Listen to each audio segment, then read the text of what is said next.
Welcome back to ECE 320A. Today we're going to be actually just working convolution problems. I'm assuming you haven't seen that many worked out. Is that a valid assumption?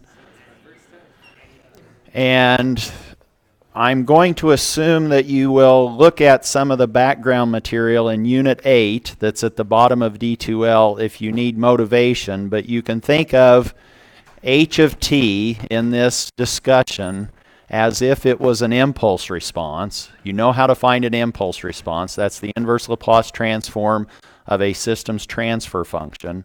And what is that? That's basically if you hit a system with an impulse, this is how it would behave post-impulse. After you now hit that system with an impulse, it now has its response. And a lot of times you'll see this exponential response. A first order filter would have this exponential behavior for its impulse response. That's h of t. X of t is now this generic or general input waveform. We want to know, we know how the system responds to an impulse. How does it respond to this general input x of t? And we can find that by convolution in the time domain.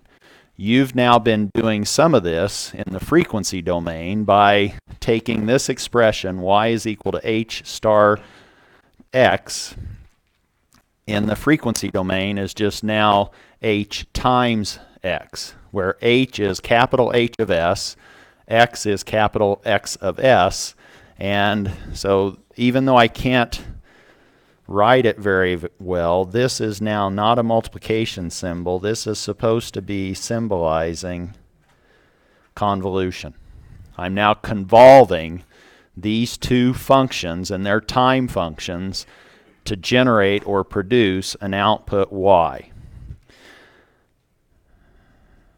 We can write y of t, we can write this convolution integral two different ways. It can be h of, I'm going to probably use lambda for my variable of integration, h of lambda x of t minus lambda d lambda. T now, we want to know what is y doing for all t, from minus infinity to plus infinity. T is now a variable that we are allowing to take on different values from minus infinity up to plus infinity. If we picked one time, let's say t equal 2, we would say, oh, what's y at 2? We would replace little t in that x of t minus lambda argument with x of 2 minus lambda and perform the integration, and that would give us y at one point, y at time 2. We want to leave t variable so that we can now find what y of t is for all time. Or we could write this convolution integral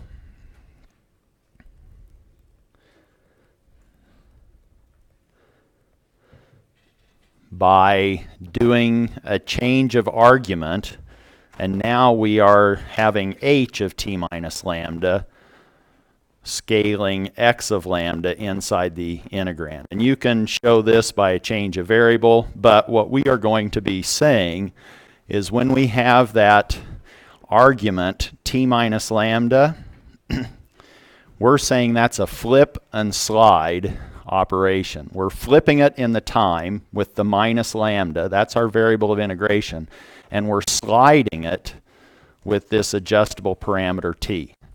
When you see x of t minus lambda, you think, oh, I've now flipped x, that functional waveform, around the vertical axis at t equals 0.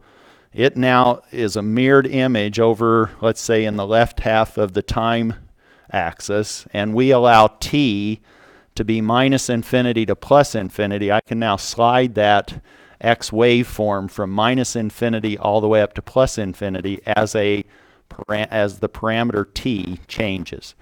Hopefully this will now make some sense as I work through some examples. Here's example 1. And let me give you h. I'll try to be consistent with my colors, but don't hold me to that. Here is now h of t, And I'm picking fairly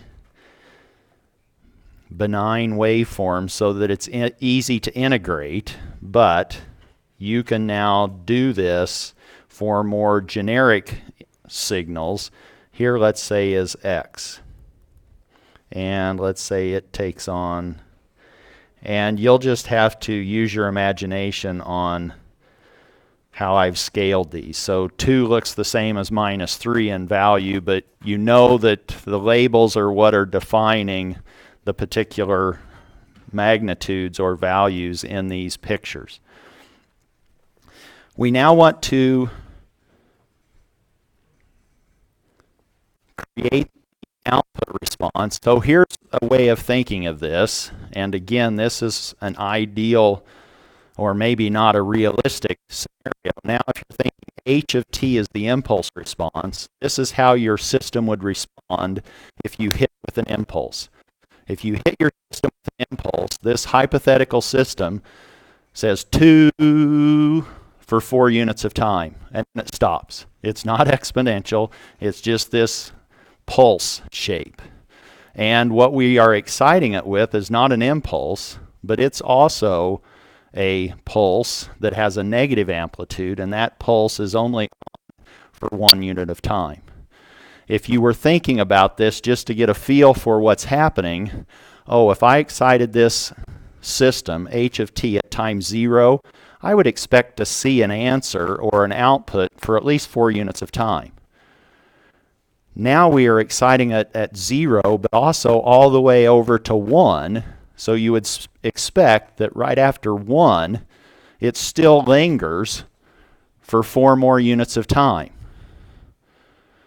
In fact, then, you would expect a non-zero output, a y of t, from 0 all the way up to 1 plus 4 or 5 units of time.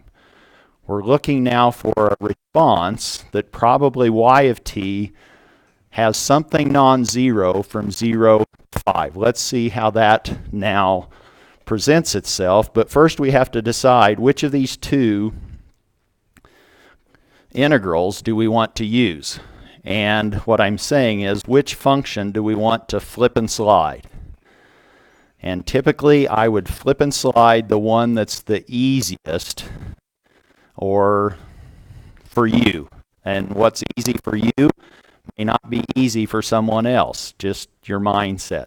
To me, I better look at my notes to see what I decided to flip and slide, but because that one, x, is negative, I think I said, let me just flip and slide the one that remains positive. You had a question where...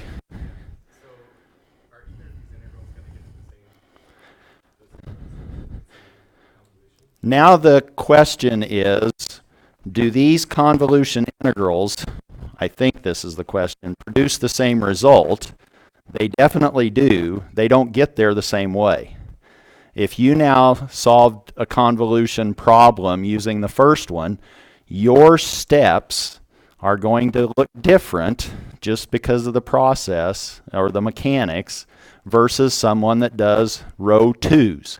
But when you get your answer, they're all going to be the same. So however you have y broken down, line 1's solution will be exactly the same as line 2's solution. It's just the steps that you went through to get those solutions will differ depending on which one you applied.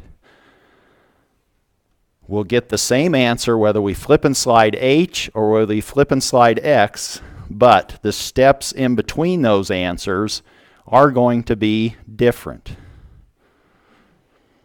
I'm now going to flip and slide h. So if you look at the, how many have already watched all the videos and read all the notes in Unit 8? Okay. Maybe you will before the final.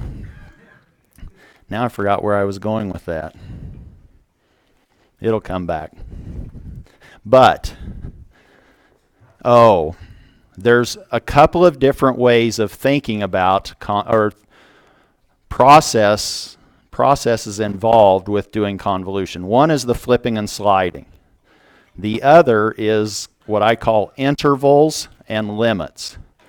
We're going to have certain time intervals that are valid, but the limits of integration are not the same as the interval times. This will all become hopefully clear as we work through these examples. Let's now go through the process of flipping and sliding h. So we can do either.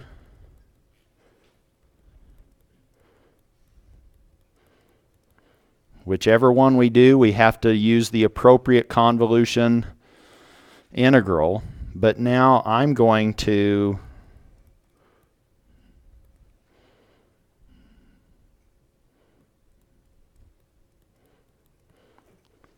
this is just me today. I'm going to flip and slide h. And to check if you can do convolution, you could say, you know what, I can't wait. I'm going to go home and flip and slide x and see if I get the same answer. That's fine. You should be able to do that, especially after today. So now, the way that I like to do this is, you're going to say, oh man, really? But I'm going to do it in multiple steps. The first step I'm going to do is I'm just going to change the variable from t to lambda. Since I'm integrating with respect to lambda and not t, I'm now wanting to write down what is h of lambda. And that structurally looks the same as what it was as a function of time. Now it's 2 from 0 to 4. That now allows me to maybe more conveniently flip it. To flip it, I'm now just rotating this waveform, this function, around the vertical axis. If I do that, I now end up with that picture. I just flipped it. Now I need to get ready to slide it. Sliding means I need to introduce the t in my argument. I need t minus lambda. I now simply allow for that t to be whatever value I want it to be, but typically I like to start with it far to the left on the horizontal axis. And in this case,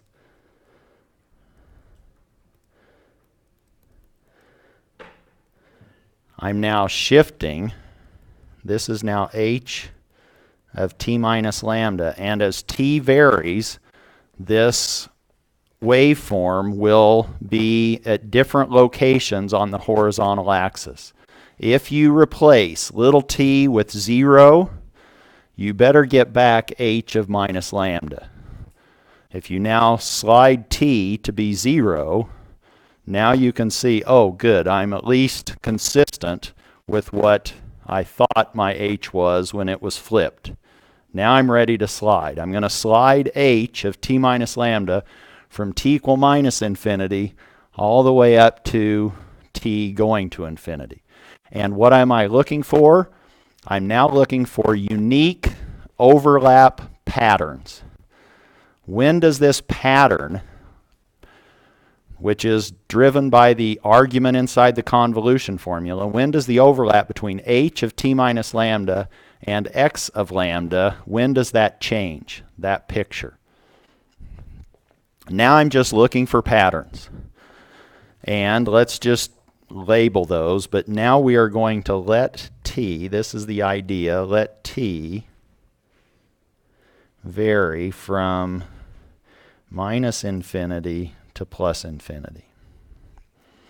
And in that process, we're looking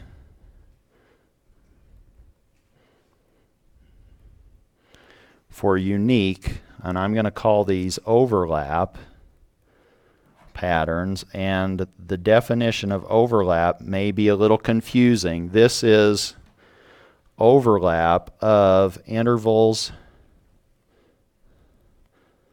of support. What do I mean by that? If I go back to x, the interval where that waveform is non-zero. That's its interval of support. That's from 0 to 1. The interval of support for h, with it not shifted, is between 0 and 4. I'm now going to look at the different overlap patterns between h of t minus lambda and x of lambda, and for that reason I'm going to draw them on the same grid. Yes? Pardon? I can. How far?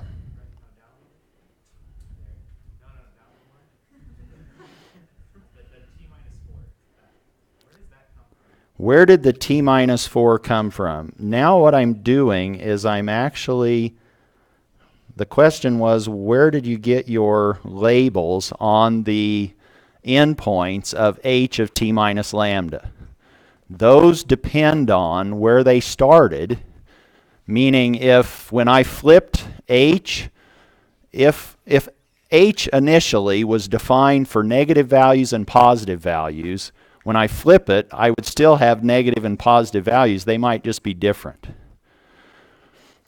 I don't know if I'm going to confuse you or not, but let's say that I had x4 of lambda, and it was like this, 6 and minus 2. Now if I flipped that,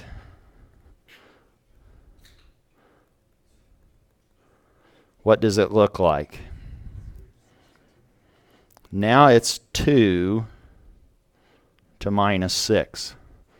And if I now put the argument in, I've run out of paper, but my paper is infinitely wide.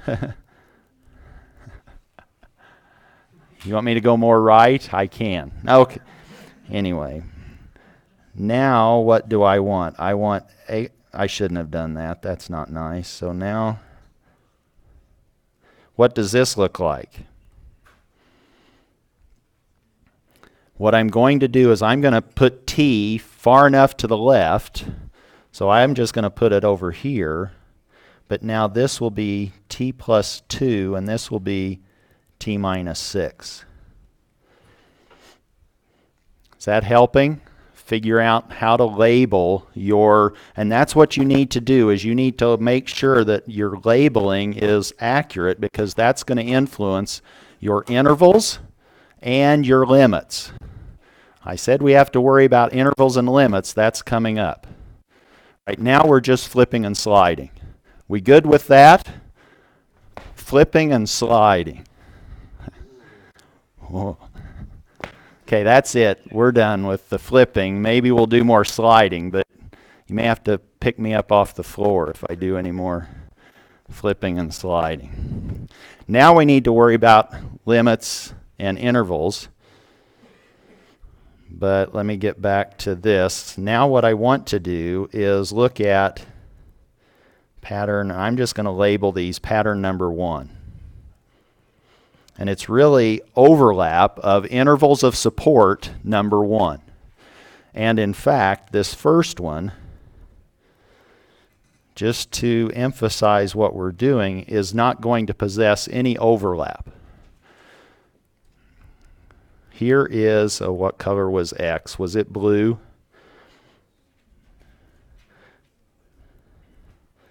There's X. And now I'm going to sketch in H of t minus lambda. And do you see that this interval of support does not overlap that interval of support in this pattern, in this picture? And as I slide h of t minus lambda to the right, I am going to get unique overlap patterns. First, it'll be this one. The next one, t will just cross over 0, but it won't go all the way to 1. The next one, t will cross over 1, and t minus 4 will remain to the left of 0. Are you seeing these patterns? I see a pattern. You need to see a lot of patterns. And now the last one is, well, the next to the last is t minus 4 now crosses over 0 but doesn't go beyond 1. And then the last one is when t minus 4 actually goes beyond 1, and then we have no overlap again. So we shouldn't be seeing a y at that point for those values of time t. What we're now trying to do is figure out our intervals where this overlap pattern is valid. When does this overlap pattern occur? And so now to the side I ask something like pattern occurs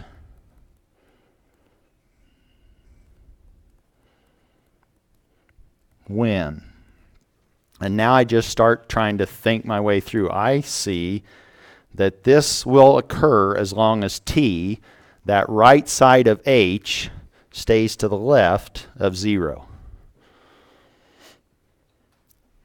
As long as t, this variable t that's going from minus infinity to plus infinity, whenever it's negative, I see this picture, this pattern, and what's my output?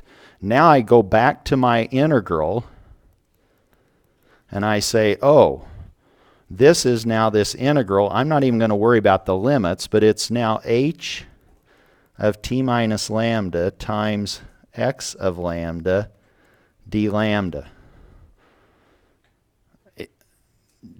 Do their intervals of support even overlap? So the product with one or the other is 0. Do you see that? So this argument is always 0. Y of t is 0. I don't see any output as long as t is less than 0. And that's consistent with your thinking of h being the impulse response. When does it first happen? When the impulse happened at 0. Before 0, I never saw anything out of my system. So I wouldn't expect a signal that starts at 0 to give me something happening. That would be a non-causal behavior. But in these convolution problems, we can create that. But here, in this example, we are not, because everything is defined for positive time. We now have one of the pieces of our answer, and these convolution problems are going to come in many different pieces or parts. We now have the first part. Let's look at the next overlap pattern.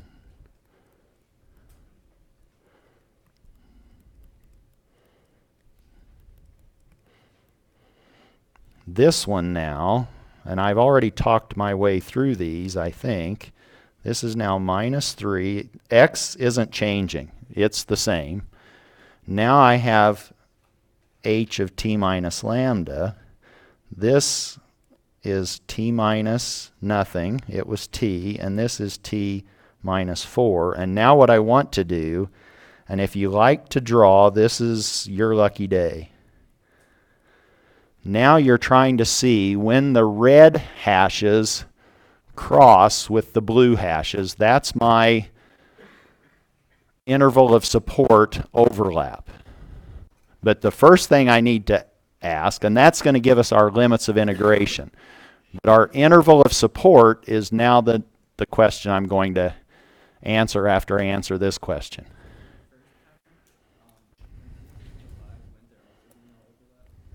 Yes, so the question was when t is 5 or more, don't we have no overlap? So this, maybe I should say, is first no overlap pattern. This wasn't covering all of them. So the question or the statement was, don't you also have 0 output when t, we slide that h of t minus lambda all the way over to the right so far that t is 5 and beyond? Yes. So that's where we're going to finish, but we haven't gotten there yet.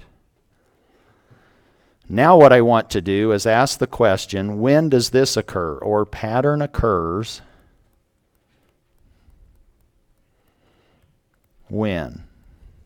And now I just start looking at the possibilities. I say, oh, t needs to be greater than or equal to 0. And t needs to be less than 1. And actually nothing else is really happening. T minus 4 is not crossing through anything or changing the pattern. It's really that right side of h of t minus lambda that's giving us the distinction in patterns.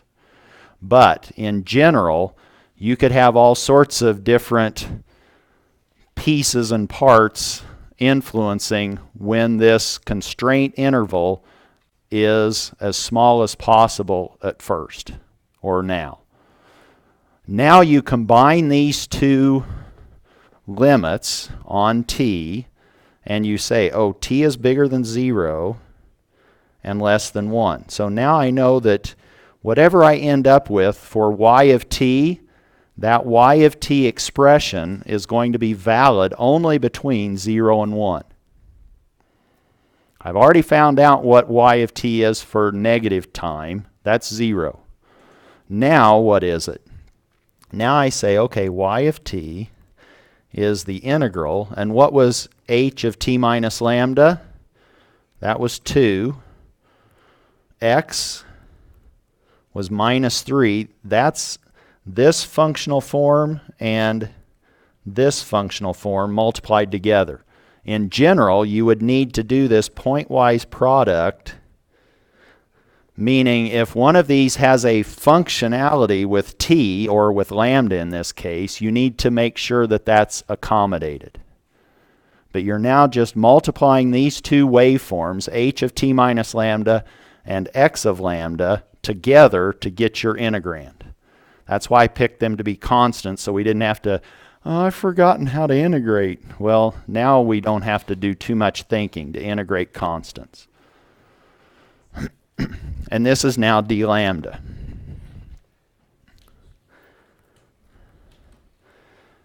The intervals and limits discussion now is, what are my limits on the integral?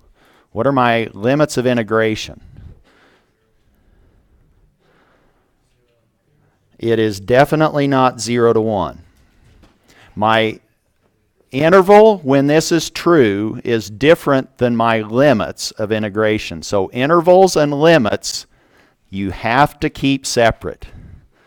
Just like we flipped and slid, those were two different things. Intervals and limits are two different things. Sometimes they might be the same. Generically, they are not. Now, the interval, when this is valid, is between 0 and 1. The limits to produce the actual value now depend on, when do I see crosshatching? When does the crosshatching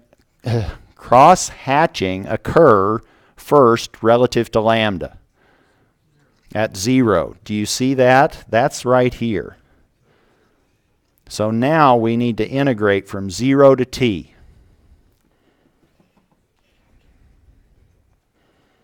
And we only have to do this for this unique pattern. But what you will find is these overlap integrals a lot of times are the same. You just need to keep doing them and doing them. You're just evaluating them at different limits of integration.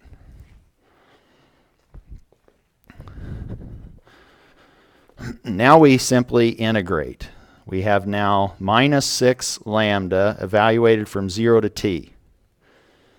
Or this is now minus 6. I'm going through these painstakingly slow, but I hope you now see where all the pieces are coming from.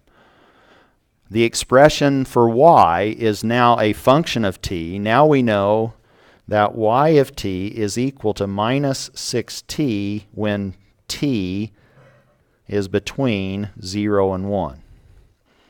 Now we found what y of t is from minus infinity to 0 and from 0 to 1. Questions on that? Yes?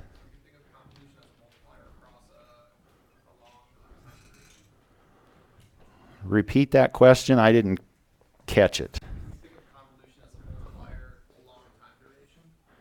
Convolution is convoluted. I'm sorry, but it's kind of messy. It's essentially, how does your system respond to different response trajectories? And that response is going to depend on the impulse response, what it would do to an impulse, and what it does to a generic input. So it really depends. And so I would encourage you to look at some of the other examples on the website. I do a pulse low-pass filtered. I say, what does a pulse waveform look like when you low-pass filter it? That might have more physical significance to your thinking than these two blocks. But right now I'm just trying to get you comfortable with flipping and sliding and intervals and limits.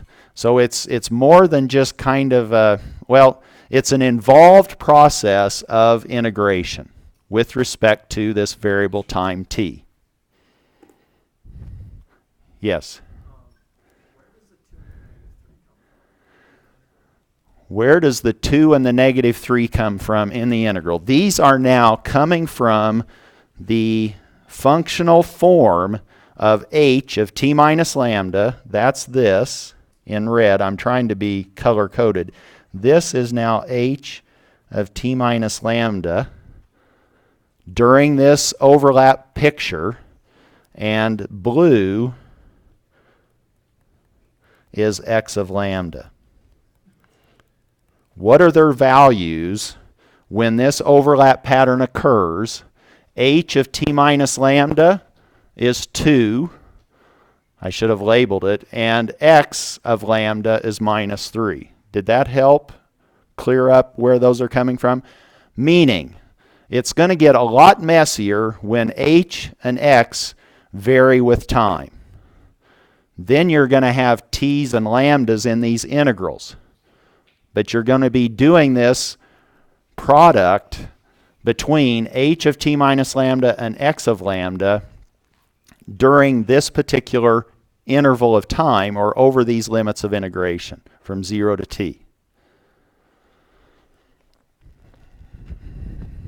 That's why I was trying to be somewhat consistent with my colors. This is now 2, and the blue is minus 3. Let's now look at another pattern. That was pattern number 2. Pattern number 3. And these are unique overlap patterns. Again, I'm abbreviating what that overlap means. Overlap means they're intervals of support overlap. They don't have to be on top of each other. As you can see here, we have one at minus 3 and one is at 2, and we're still calling that overlapping. Is that clear? A lot of times students go, wait a minute, those don't overlap. The one's underneath and the one's up above. You're overlapping their intervals of support. You could care, well, you do care what they have functionally, but that's not as important as the overlapping of their intervals of support. Let's now look at pattern number 3.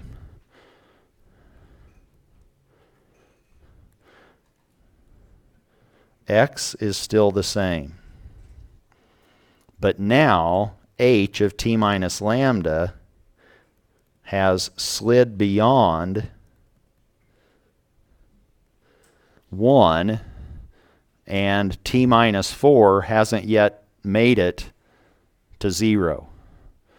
And here you have to pay attention to the length of each of those intervals of support. Meaning, if h of t minus lambda wasn't very wide, then you might actually have that left side coming in and crossing 0 before the right side even went past 1. What would that mean? Well, that means h has to be narrower than 1 in width. Here it's 4 wide. And that's why we get this. This you might hear somebody say, oh, you have total overlap. And you're now looking here and here. But we're now asking first for the interval when this is true, or when this is valid, or when is this pattern occurs when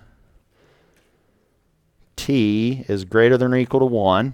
I've now slid that right side of h of t minus lambda beyond 1, and I've kept t minus 4 less than 0. Nobody's really asked, but why does one have an equality and one an inequality? This is supposed to be continuous, so if you get y at one interval and you say what's it in the next interval, where they transition, you better get the same y value. Y is continuous. So really which one you use for equal to isn't that significant, but I kind of like to just keep one, and here I'm going to probably use the left inequality as the equality as well. This interval or pattern occurs as long as t is bigger than 1 and less than 4. And what's my convolution? My convolution now is this integral of h of t minus lambda, which functionally just has a value of 2, times x of lambda, functionally just has a value of minus 3, d lambda. And what are my limits of integration? Did everybody see or hear that? My limits of integration are where I have cross-hatching, and they're now fixed. It's from 0 to 1.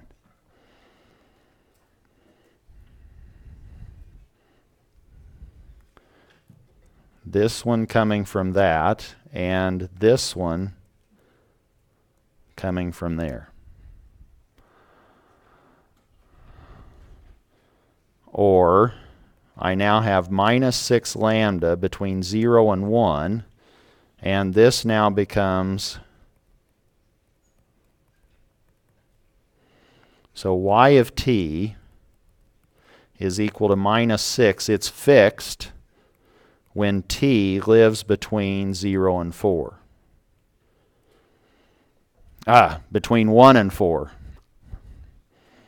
if you were listening. I think I misspoke before. So y of t is minus 6 between 1 and 4, and we can check our work. We can say, okay, at 1 it better be minus 6. Is it back here? When we replace t with 1, do we get minus 6? Yes. What about this one at 0? When y is 0, when t is 0, what do we get for y? 0, and what did we get here? 0. So we're getting the right boundary values to occur at these different pattern boundaries. We can't quit now. We need to keep going. So now we have another overlap. What am I at? Pattern number 4.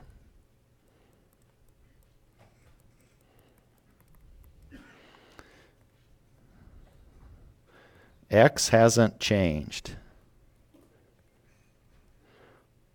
H has.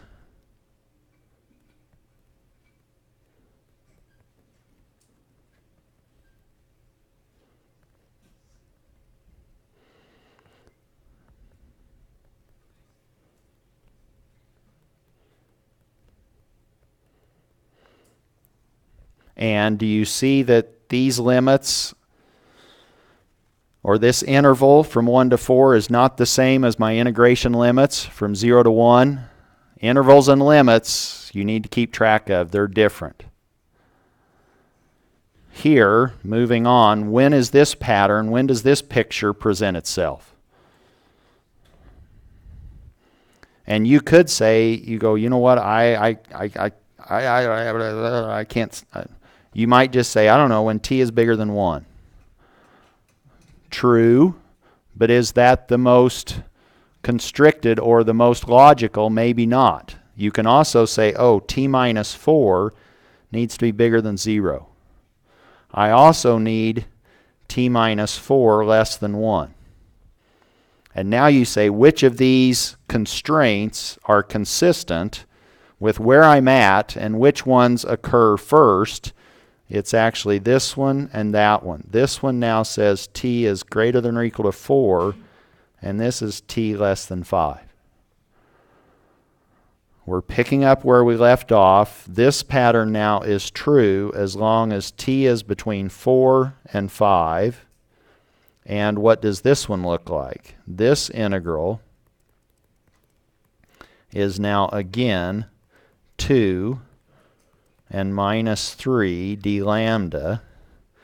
And what are my limits of integration? What's my lower limit of integration? 0. It's t minus 4. And what's my upper limit? 1. Everybody okay with that?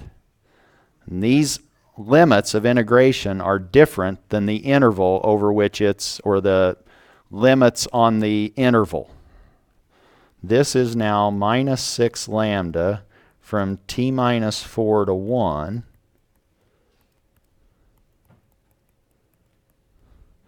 Or this is now minus 6 times 5 minus t. Or it's now 6t minus 30.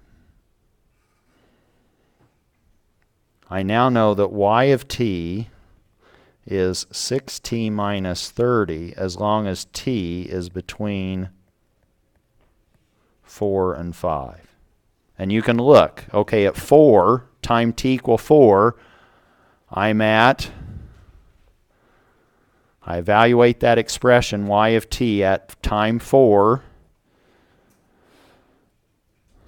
I get minus 6, which is consistent with what I had here at t equal to 4. What's my last pattern?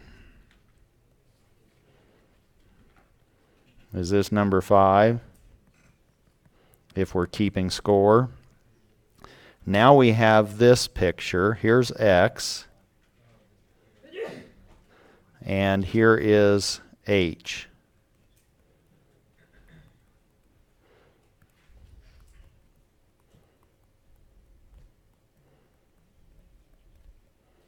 And I would recommend, I know some people don't like to, oh, let me just do it. I would draw every picture and make sure it's consistent, and then you don't really have to think as hard. When does this pattern occur? When that t minus 4 side of h of t minus lambda, the left side, passes through the right side of x, of lambda. Or when t minus 4 is bigger than or equal to 1, we're now saying, oh, when t exceeds 5, what's our output? What's y?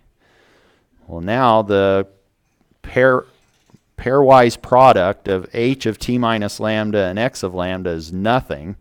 The integral of nothing is nothing. This is now 0 when t is bigger than 5, and that's what somebody's comment was initially.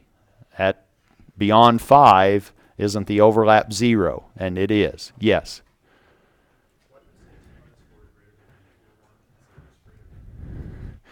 Why did I say t minus 4 is greater than or equal to 1? I tried to comment on that before. I'm just trying to be consistent, but it doesn't really matter. It's going to be continuous, so what it does right at 4 or 5 doesn't really matter, but I'm usually saying, so if I summarize what I tried to do here somewhere, now y of t, you would want to write all of this out. Y of t now is broken up into many different parts. It's 0 for t less than 0. It was minus 6t when t was between 0 and 1. And there I'm using my equality on the left inequalities. Here it was minus 6 when t was bigger than or equal to 1 and less than, what was it, 4. Then it was 6t minus 30 when t was bigger than or equal to 4 and less than 5. And then it was back to 0 when t was greater than or equal to 5. It doesn't really matter, but I'm just trying to be consistent. If you now check each of these at the endpoints of these various intervals, they better be the same value. And you can now sketch this. We now have a linear behavior between 0 and 1. If you wanted to see what this system looked like, then it's minus 6, and then it goes back up, and this is 5, this is 1, this is 4, here's minus 6. This is now what this system, how this system responds. When it has an impulse response that's a pulse, and you're hitting it with a pulse that's negative, now you hit it with that negative pulse and it goes, oh, okay, let me shuffle down to minus 6, and then it stays at minus 6 during the overlap, and then it comes back up, and then it stops. Kind of a response you would expect when an impulse gives you a pulse of width 4 of amplitude 2. Now you're scaling that amplitude everywhere when you hit it with minus 3. But between 0 and 1, you're not completely hitting it with that full-on minus 3 pulse. From 0 to 3, it's just partial. Same with 4 to 5. This is now what it looks like.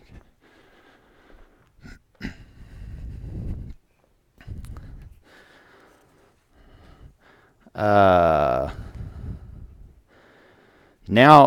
well, do we want to do another example?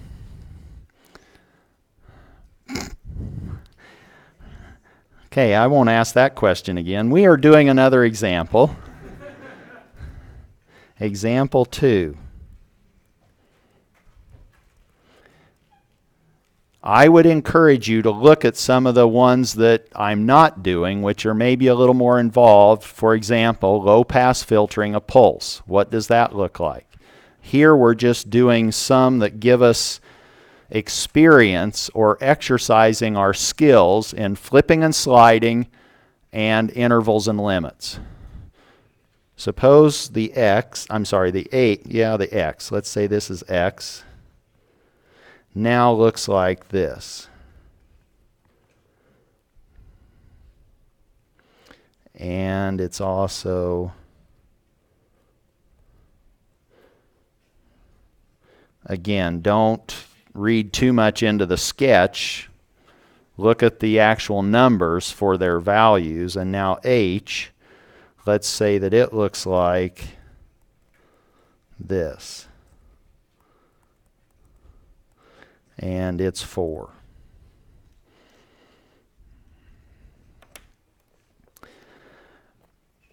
If you're trying to get a feel for this, you would say, oh, h is my impulse response. What does that mean? Well, that means in this hypothetical, you hit it with an impulse at 0. What do you see? Nothing until 2 units of time later. And then it jumps up to 4 until what? 6, and then it stops. We clear on that? And now what am I doing? I'm actually wiggling it or shaking it at time minus 4. So will I see a response before time 0? I have to wait 2 units of time when I first start shaking it before I see anything, but I'm actually shaking it starting at minus 4. I would expect something to be happening at 2 units of time later than minus 4, which is minus 2. But I'm then quitting at minus 1, and then I'm going to shake it again, hit it again at 3, and push it until 5. And what happens? Well, when I finish hitting it, when I hit it with an impulse at 0, I didn't see anything until 2, and then it didn't quit until 6. So 6 units after I finally quit shaking it or exciting it, does it finally die or stop? In this case, I finally stop hitting it at 5. I should then expect something to still be happening all the way out to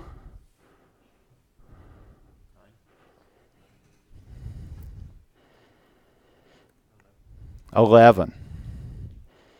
So I should see some activity at minus 2 all the way out to 11. And in between, I have to worry about, oh, and here I should have maybe done something. But now you have to look at h of t. Its width is 4. The width between -1 and 3 is 4. There's one point, one instant, where I have no overlap when I'm sliding. Do you see that anticipated behavior or pattern? Well, that's just an instant, so in fact, we don't have to really worry about that being a unique pattern. It will just come out when we slide it through. Hopefully, you can now anticipate many, many, many different overlap patterns for this. And I think the next class has agreed to wait until 4 today, so we're good for time. We'll do that Thursday. I have something at 2, so we'll be sure and go beyond. Get me out of my 2 o'clock. Where were we? Oh, trying to solve this convolution. And which one do we want to flip and slide? We can flip and slide either one. Which one's going to involve maybe fewer t's in my labels? H. I would probably flip and slide H.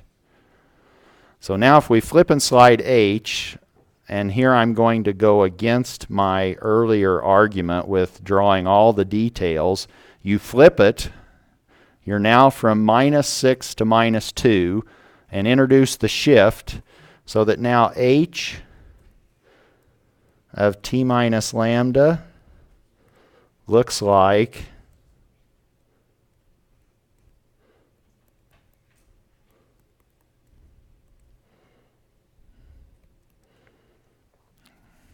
Are we okay with that flipping and sliding of H?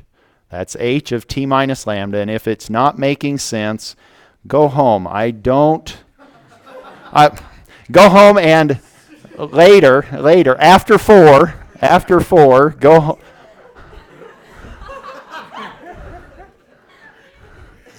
You're supposed to be coming back in. You just want to stay, right? So after 4, you can go home and try this on your own. Okay? Sorry, I didn't finish my sentence. I kind of did. I stopped, didn't I? I paused. This is now H of t minus lambda. What's x? Well, x is still the same. Oh, that's a mess, isn't it? But it's now this.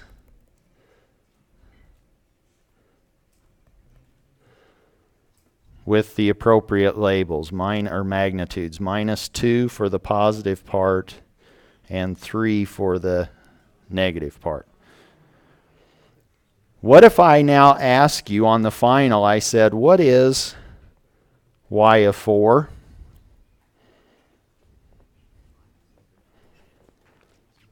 What's y at time 4? If all else fails, just do the whole convolution and then evaluate it at time t equal to 4. It's not the most efficient, but it's the most, what do I want to say? When you're first learning this, it might be the most reliable for you to just do it that way.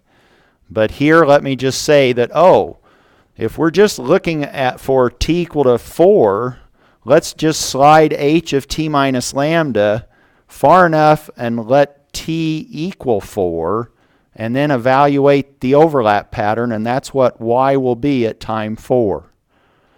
What I'm trying to say is the following. Here is now x. It's now the same. It's -1. Whoa, what am I doing? So here's -1 and -4. This is now 3 and 5.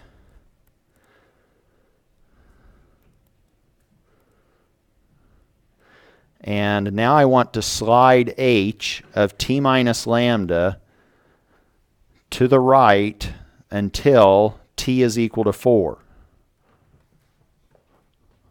I now slide t minus 2 up until where? I'm replacing t with 4. Where is that right side of h going to end up? At 2. I now slide that over.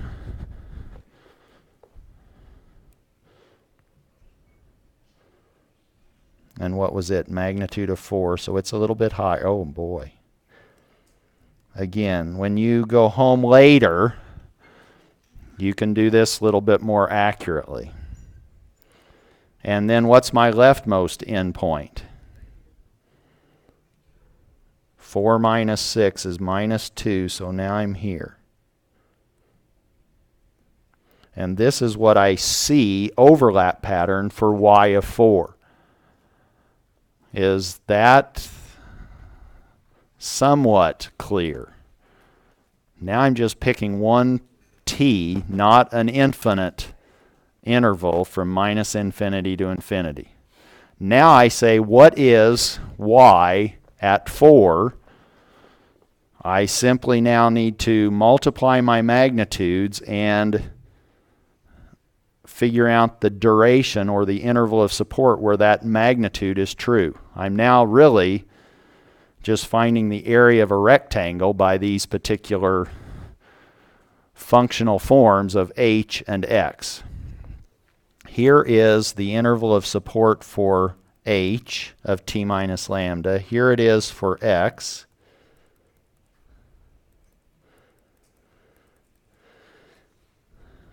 What I'm hoping you're starting to see is I now take this point and multiply it by that point, producing 12. Now I have a 12 here.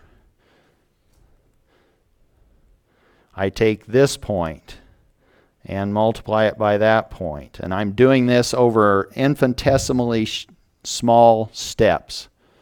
And again, I get 12. And I do that for the length over which I'm overlapping. Do you now see that I'm really just looking at the area of that triangle? Height. You can go home. Oh, it's a rectangle. It looks so much different here than a triangle, huh? I don't know. I was playing with triangles sometime, maybe. Boy, never sit down in the middle of a lecture. You'll never get back up. Okay, the area of a rectangle. 12 times 1. Yes? So this is now 12. But, yes. How did I get 12? I don't know. I sat down. Who knows what happened to get 12. So here's what I was doing. I was really doing y of t from, and now what is my, I now have h of t minus lambda times x of lambda d lambda. Is that okay? That's my convolution integral. Now I need to find my limits of integration. My limits of integration are now from minus 2 to minus 1. And in this case, do you see, though, that if this right side of x was moved closer to 0, we could have partial overlaps on two different parts of this picture?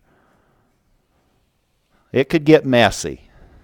Here it doesn't quite. We just have one overlap at a time. But what's the value of h of t minus lambda? What's its functional form in this interval? It's 4. So now I'm replacing this, but in general, that might be a function of t and lambda. It could be some time-varying shape, could be an exponential, could be a sinusoid, could be a damped sinusoid, because it's an impulse response. It could be a 4e to the minus 2t. And then we would have, oh, if we flipped and slid it, it's 4e to the minus 4 times t minus lambda. And then that gets multiplied by whatever x was. What's x in this interval of support? It's 3. Again, it could be a function of lambda. Now I'm integrating from minus 2 to minus 1 of 12 d lambda. Now I have 12 lambda from minus 2 to minus 1. And this better end up being the right answer. 12. I did it with pictures before. I did it graphically, just trying to illustrate what was happening, and I was trying to convince you that my red dots and blue dots were being multiplied together point by point from lambda equal minus 2 to minus 1. That's my 1 unit of width, and the height of that rectangle was 12. Does that help with where 12 came from?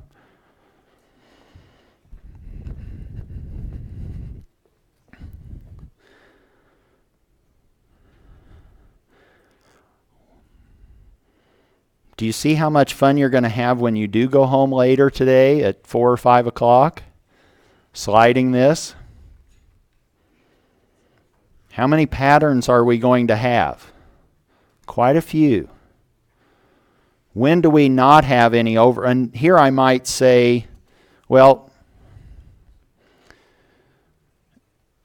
what time values t is y of t definitely going to be 0?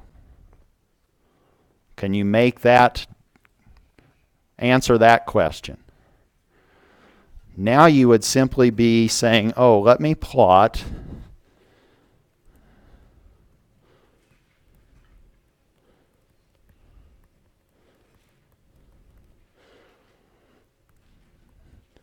you would say, okay, I have x, which is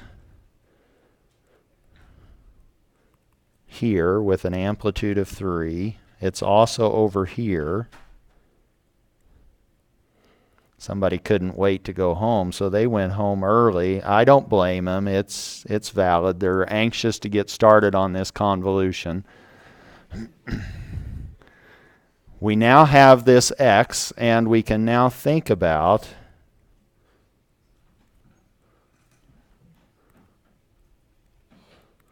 this was t minus 2, and this was t minus 6, I believe. Do you see that as long as this support interval does not overlap with any of the x's intervals of support, we're going to have 0 for an output. We can now conclude that y of t is equal to 0 as long as t minus 2 remains to the left of minus 4, or is less than minus 4. Or this now says that t is less than minus 2. Likewise, if we can put on our proper glasses, we can slide that h of t minus lambda all the way over to the right and also conclude that it's 0 when t minus 6 is what? Bigger than or equal to 5.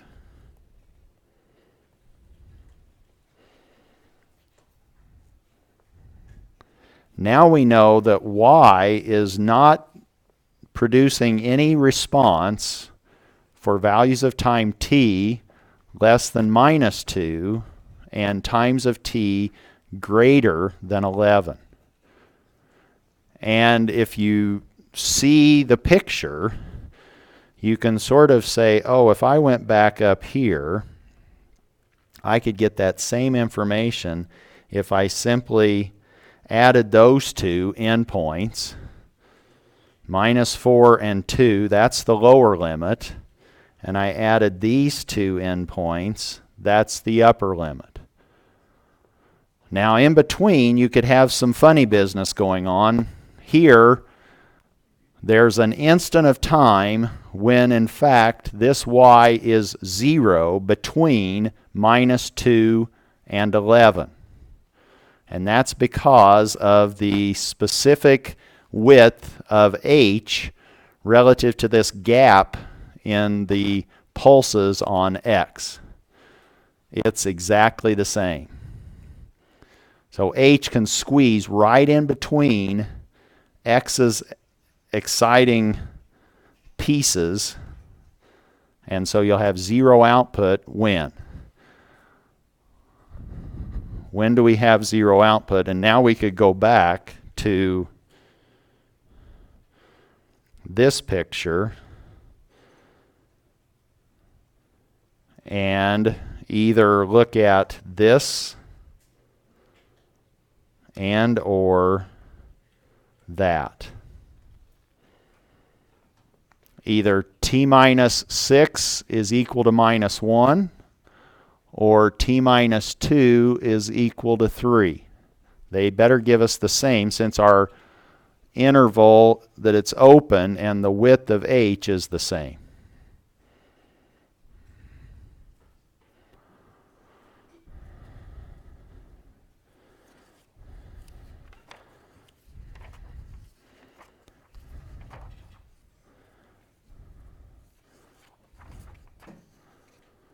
So what have we just concluded? Y of t, highlighting, no, let's switch out of that. Y of t is equal to 0 for t equal to, well, we said when t minus 6 was equal to -1, or t minus 2 was equal to 3. This one now says, oh, when t is 5, and it better be consistent. And now we know that right between -2 and 11 at time 5, and only at time 5, either side of that it's going to be some other value, but right at 5 it's 0 again.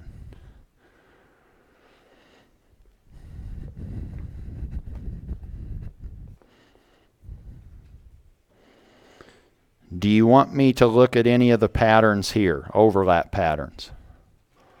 Or do you want me to talk about convolution in general with, let's say, low-pass filtering a pulse?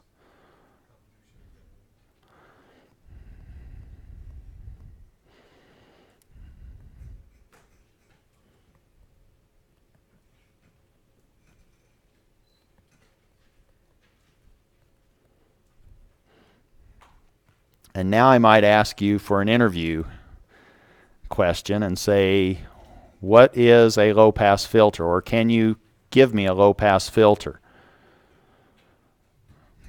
And you would immediately say, here is a low-pass filter.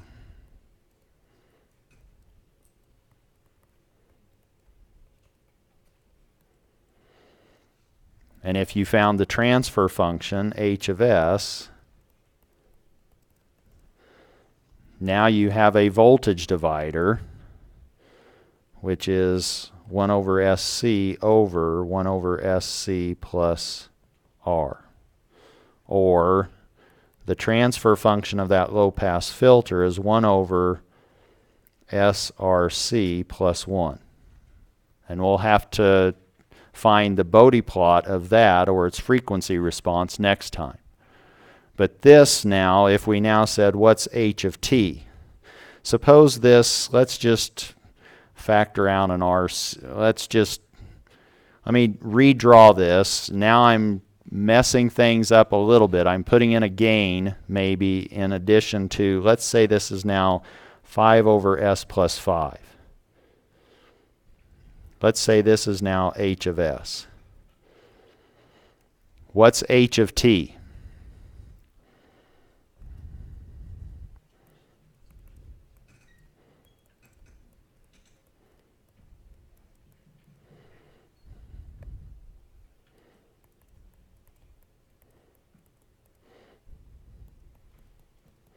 Or you could write that as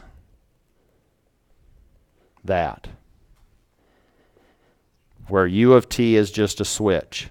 Now we have this impulse response that doesn't last very long, lasts 1 second effectively, 5 time constants. Your time constant is 1/5. Now we're starting at 5, and by 1 second, we're effectively done. That's the impulse response, and now we might want to apply a pulse to that.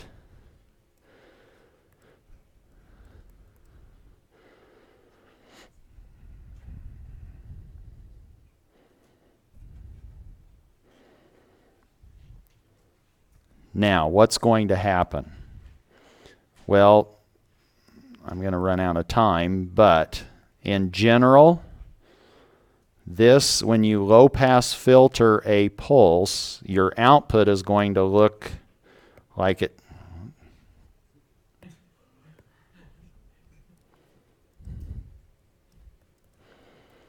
Like it does here in red. It's going to be nothing, and then it's going to go up to that, and then it's going to go flat.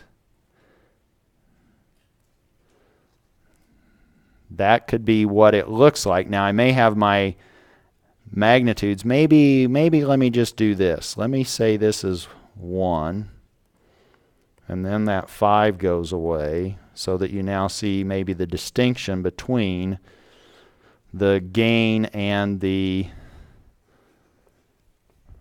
pole location. So that now at time t equals 0, this is h of t, and this is now x of t,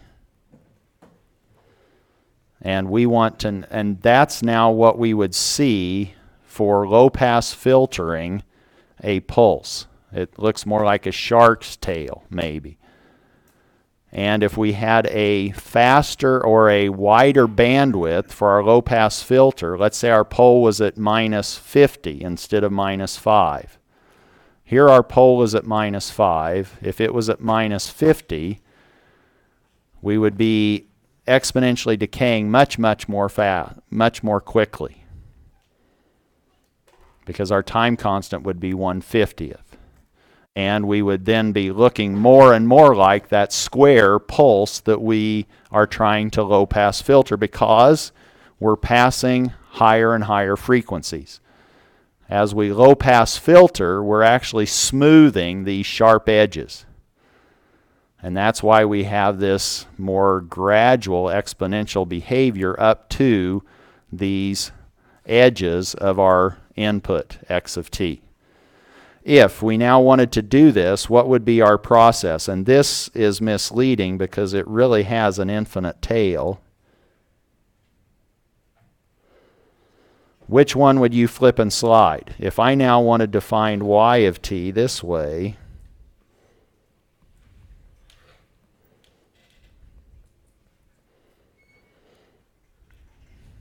which one would you flip and slide? This functionally is e to the -5t, and this is 2. I would flip and slide x. So here I would say, oh, let me do this convolution. I should get the same answer. And now I have h is this. That's h of lambda, and x, now I'm switching colors. Is that okay?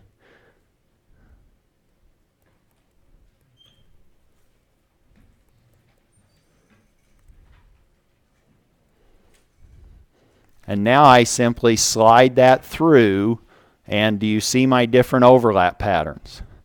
From t less than 0, I don't get an answer, a result. Then I slide t across to 0, and I get one overlap pattern. And then when t minus 3 actually gets beyond 0, I have the third overlap pattern, and that never quits. That's total overlap, and it's true for t beyond that value, which is t bigger than or equal to 3. Yes? Pardon? So before, the y of t was the red line. So I'm switching colors a lot. Here was x of t, or x of t minus lambda. And this was the y of t. I would encourage you to go back and look at the material on low-pass filtering a pulse versus what we've just quickly discussed here. And we'll pick up, I think, with frequency response next time.